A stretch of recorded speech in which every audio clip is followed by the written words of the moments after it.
Doncs a primer d'ESO hem fet un primer projecte que té diversos objectius. Un d'ells és conèixer-nos, de fer pinya a primer d'ESO a través de conèixer-nos tots, i després té un altre objectiu també d'aprenentatge, d'establir les bases del que és el treball cooperatiu i també d'anar assentant processos d'aprenentatge. El que havíem de fer era investigar sobre els nostres avis i això m'ha sigut interessant. De la família dels 4 avis que té, els de part materna són els que són de fora, no? I també a ell li ha agradat una mica preguntar-li a la seva mare coses sobre la iaia. Hem pogut saber més coses, per exemple, dels avis, dels nostres companys o inclús dels nostres. Jo sobretot he conegut d'on venen, però no hem viscut aquí a Mataró, i sobretot m'ha interessat molt el tema d'explicar com és aquell poble o ciutat. Per mi ha estat superinteressant, primer perquè els fa pensar una mica. En el cas del meu fill he vist que ha tingut aquest contacte amb els avis de preguntar i fer-se qüestions que poder fins ara no s'havia plantejat, i un moment de relació amb els avis i veure els seus avantpassats. He notat això, el voler saber, i aquest moment de retrobament amb l'avi i explicar experiències. A mi fins i tot m'ha fet recordar de quan jo li preguntava cosetes al meu avi, historietes. És que qui millor s'ho pot explicar que la persona en qüestió, no? I a més no només aquestes preguntes, sinó que ja va donar fil a parlar de moltes més coses. Aquest projecte el titulem D'on venim? Viatge a les nostres arrels, i els alumnes s'organitzen amb el seu grup cooperatiu per fer un treball de cerca d'informació sobre l'origen familiar, posant el focus en la figura d'un dels seus avis. De manera que cada equip fa un viatge amb 4 parades, amb 4 llocs que volem descobrir a través de les vivències personals d'aquests avis. El fet de conèixer d'on venim a nivell familiar ens permet saber millor qui som.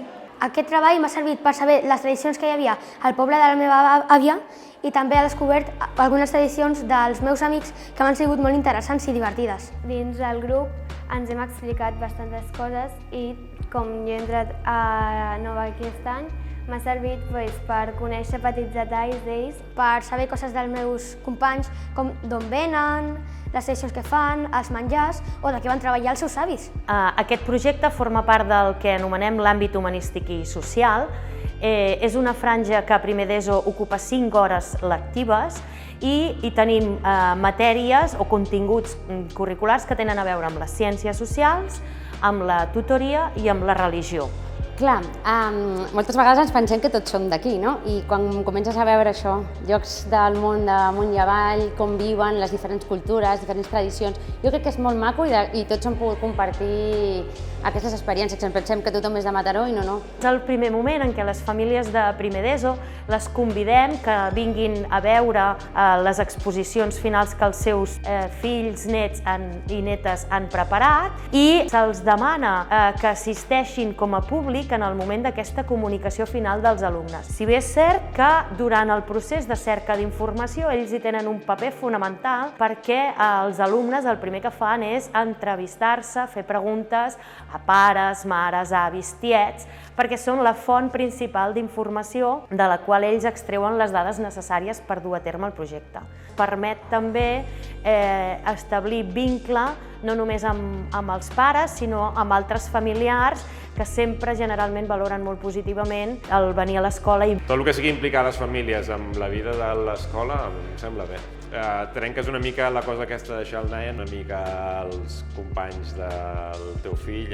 Parla de nanos, de noms, i és aquest, saps? I això també veus el teu fill com es relaciona amb els amics, almenys com que és nou d'aquest any, sobretot, i les famílies també, i és una manera de conèixer una mica l'escola, conèixer més l'entorn. I a l'hora d'exposar davant de tothom, i vulguis o no, és com la primera vegada que a part dels teus companys nous veus més gent i vulguis o no et fiques nerviosa perquè no et sents molt segura. Ha sigut un repte bastant difícil.